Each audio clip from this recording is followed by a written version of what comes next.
this car, the C6 Corvette.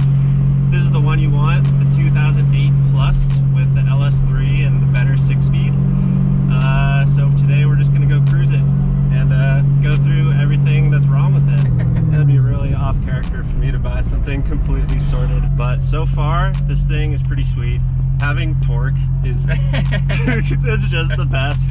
Well, you went like so many horsepower gains, it's insane. Yeah, so it's literally coming from the MX-5 is 2.5 times the horsepower. Yeah, and to be honest, I'm still like getting used to it. I haven't messed with traction control off yet. Oh, nice. It's spicy enough with it on, but definitely want to do some drift events for it. So something I mentioned when I was driving back from Texas is that I got on the freeway and everybody was driving so fast that I thought the speedometer was broken. Oh yeah, I've noticed that too in Texas. No joke, I was doing 90 and going the same speed as the semi-trucks. Like the huge semi-trucks do 90 out there. And I was like, that's impossible. It's broken. Everything's bigger. Yeah. Even the speed limit. In this car, 100 miles an hour is 2,000 RPM. In what gear? 6. Dude. It's not even working at, so I spent about 10 hours at 100. Did you go faster than that? Maybe. Let's get a little taste of the sauce.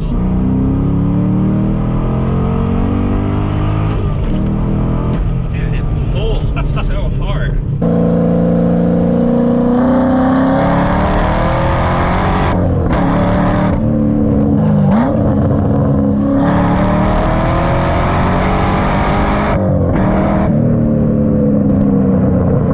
Yes, like torque all the way. Sick as an S14 over there. You know what surprised me is that like it does make torque down low, but it's still like it rewards you for going up higher. Like there's still a lot more power higher up in the RPM. Yeah, you can see, like I felt it. It's like a bunch of torque, some torque, and then a lot of torque. And then a lot of torque. It's like, oh, okay. Yeah, it wants to rev. It's pretty cool. And it's funny, like, I don't know, before I had a car like this, I always thought like it had to go to, I always thought that 6,500 for a red line is like, that's like nothing. But like when you're actually up there, like it's up there. It seems like a lot. It's a big motor. That's a lot of motor going at that. Yeah. Pretty spicy though, huh? Dude, it's fast. I can't believe how fast it was. It's so low. Yeah, it surprised me that it's honestly even lower than the MX-5. But the bonus that came with it is free bugs. Look at those. Look at those Johnnies. Those are Texan bugs right there. Ew, those are creepy looking. I know. What are those? I have no idea. But yeah, so there's a few things that are wrong with it. So I thought when I first picked it up, because it had like this horrible glare on it, I thought there was basically like something stuck on it. Just turns out it was Rain-X. Oh, and it like had gone bad? It like as soon as I used the windshield wipers, it fogged it up to a point that was terrible. And then I thought that the paint was coming off on here, but I think they just had like a really bad wax on it because the paint looks fine. Yeah, because when you first got it, I was like, dude, the hood is like fading on it. I was like, dang it, I'm gonna have to get this repainted. Dude, you know dealerships, they just use like the crappiest stuff. Yeah. Just like kind of like I'm sure. half-ass polish it up. And Yeah. And I didn't notice that all of the tires are basically cracked, so they gotta go. I couldn't find a year on them, but I'm guessing it was old. Yeah, you'd have to like look up the code and like analyze everything. Dude, are these functioning vents? Yeah, they're kind of warm. I'm pretty sure. They function. Dude, I was surprised how fat the brakes are. I forgot, this is kind of a top of the line sports car, so it's gonna have a lot of cool little bits that like a Miata wouldn't have. Yeah. You know what else was weird is I'm pretty sure that the previous owner had smoked taillights because this is still smoked, and I'm pretty sure that they just took it off of here. All right, so let me go through the basic build plan. People buy S13s and they'll spend $40,000 to try and turn it into a Corvette. Chevy already built the Corvette for you. This is basically an RX-7 with an LS from Chevy. Dude, they already LS swapped it for you. And guess what? There's no janky wiring. Thanks, GM. Here, let's pop open the hood. It's fiberglass, so it weighs like nothing. Yeah, dude, this thing is like 10 pounds. But there you go, LS3. So the cool thing about this car and why I went all the way to Texas is that this was the cheapest one in the United States with an LS3 and a manual that's running. I mean, it looks mostly stock in here. Overall, super clean. There is this K&N filter on it, which is kind of cool. It's actual like real carbon up here. That's probably good for an extra half a horsepower. Dude, 50 horsepower, look at that thing. It's red too. But it sounds sweet. Oh yeah, you get that snort, that. But here's the plan. Obviously, these lenses are super cracked and filled with bugs. So they're gonna be the first thing to go. But what I wanna do is tint the windows, and then this portion here, as well as the top, I wanna do it basically a black wrap. So it's either gonna have just regular glitter or rainbow glitter. Tell me what you think. Put a comment down below. Rainbow? My vote is definitely rainbow. I'm leaning towards the rainbow. Okay, so that's just the aesthetic part. The build is super basic. I want to go with BC coils and then an angle kit and then just take it to these kids. That's the whole build. That should be a good build. What else do you need? I mean, there's people on OfferUp and Craigslist and stuff that have stock wheels. So I'm just gonna get those as the burners and then hopefully get some. I honestly am really into 5-spokes right now, so probably another set of 5-spokes, but that's pretty much it.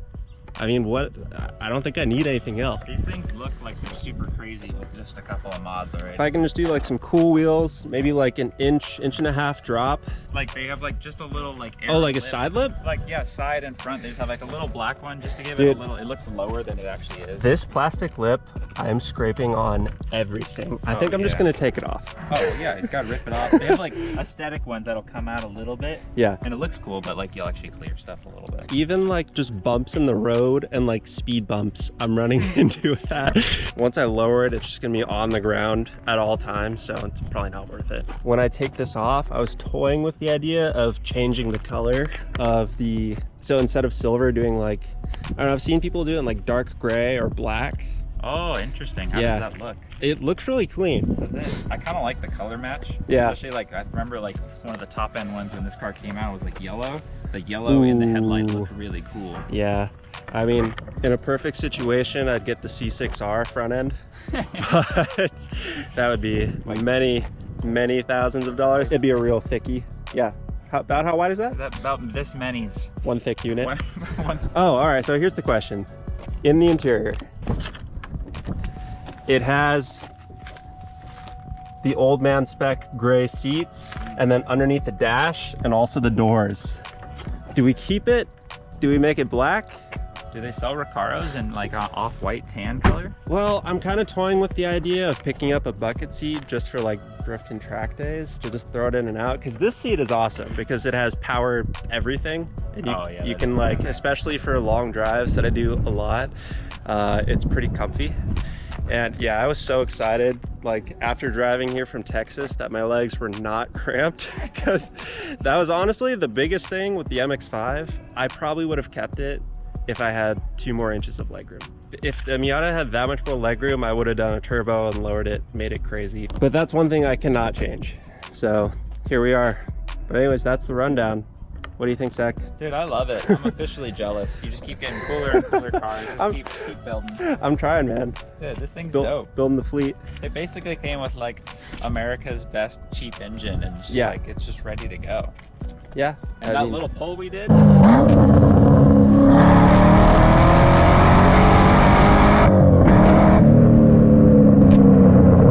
Dude, it's quick. Ready to get sideways. Oh I can yeah. feel it. It wants to. Clutch kick away from being very sideways. Thing with the stock angle, it has no angle. Right. Turning around is a problem in this car. It is a big long rectangle, so it's kind of hard to turn.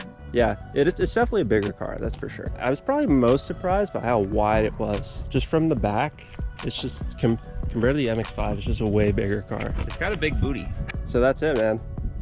More to come. I think this is going to be my focus for a little while. I'm going to take a little break from the Z and kind of get this to the point where I want it to be, and then get back into building the Z. It's pretty much done with bodywork, which has been really expensive and really hard, but it's basically a rust-free shell at this point, or at least as close to it as I'm going to get. But anyways, here it is. Tell me what you think. Comment down below. Tell me what you want to see. I don't know, maybe more driving vids. I haven't gone to the canyon yet. I'm kind of postponing it till I get coilovers in, but we'll do a drive and see how it goes there. Anyways, thanks for watching. Comment if Zach should start a show called Zach Snacks, and we'll see you next time. Comment.